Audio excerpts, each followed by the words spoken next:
नमस्कार। Himalayan stocks Gurukul को subscribe, like और शेयर करें।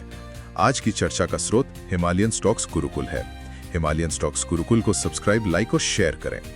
तस्वीर काफी मिली जुली लग रही है, लेकिन डर का जो मीटर है इंडिया विक्स, वो तो गिरा है। हाँ, इंडिया विक्स का 1.5% से ज्यादा गिरना एक राहत की बात है।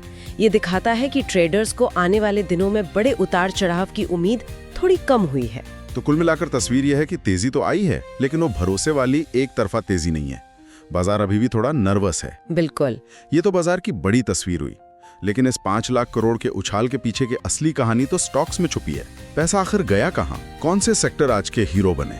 कहानी बहुत दिलचस्प है। सबसे पहले फार्मा, जहां डॉक्टर रेड्डीज ने कमाल कर दिया।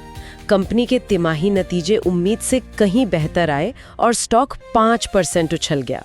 मतलब अच्छे नतीजों को बाजार हमेशा सलाम करता है। हमेशा। और डिफेंस स्टॉक्स का जलवा तो बना ही हुआ है।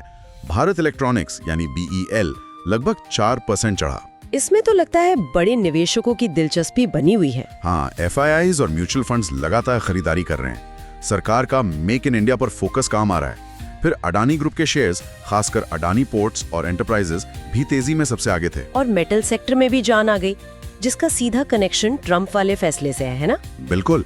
ट्रेड वॉर का सबसे ज्यादा डर मेटल कंपनियों को ही होता है।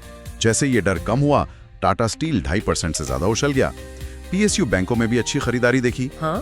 बैंक ऑफ इंडिया के नतीजों ने सबको चौंका दिया। सही बात है। शानदार नतीजों ने स्टॉक को 5% ऊपर पहुंचा दिया। लेकिन आज का असली सितारा तो कोई और ही था। बजाज कंज्यूमर केयर 20% का अपर सर्किट, ये कैसे हुआ? वो तो आज का शो स्टॉपर था। कंपनी ने ऐलान किया कि उसका मुनाफा 83% बढ़ गया है, 83%। हाँ, 83%। ये खबर आते ही स्टॉक रॉकेट बन गया। ये एक बेहतरीन उदाहरण है कि कैसे एक असाधारण तिमाही नतीजा किसी स्टॉक की पूरी कहानी बदल सकता है। लेकिन यहाँ एक बहुत बड़ा लेकिन है। ये कहानी का सिर्फ एक पहलू है। जहाँ एक तरफ बजाज कंज्यूमर 20% ऊपर था, वहीं दूसरी तरफ 260 से ज्यादा स्टॉक अपने साल के सबसे निचले स्तर पर पहुंच गए। ये कैसे मुमकिन है? वही तो, ये तो बहुत बड़ा विरोधाभास है। यही इस बाजार का नया दोहरा चरित्र है। इसे के शेप्ड रिकवरी भी कहते हैं, जहां कुछ सेक्टर और स्टॉक तो आसमान छूते हैं और बाकी नीचे गिरते जाते हैं। हाँ, ये साफ संकेत है कि ये तेजी हर किसी के लिए नहीं है। और याद रखिए, ये सारी जानकारी और विश्लेषण हिमालयन स्टॉक्स गुरुकुल की तरफ से था। उनके चैनल को सब्सक्राइब, लाइक और शेयर करना बिल्कुल ना भूलें। अगली बार फिर मिलेंगे एक और दिलचस्प विषय के साथ। हिमालयन स्टॉक्स गुरुकुल को सब्सक्राइब, लाइक और शेयर करें।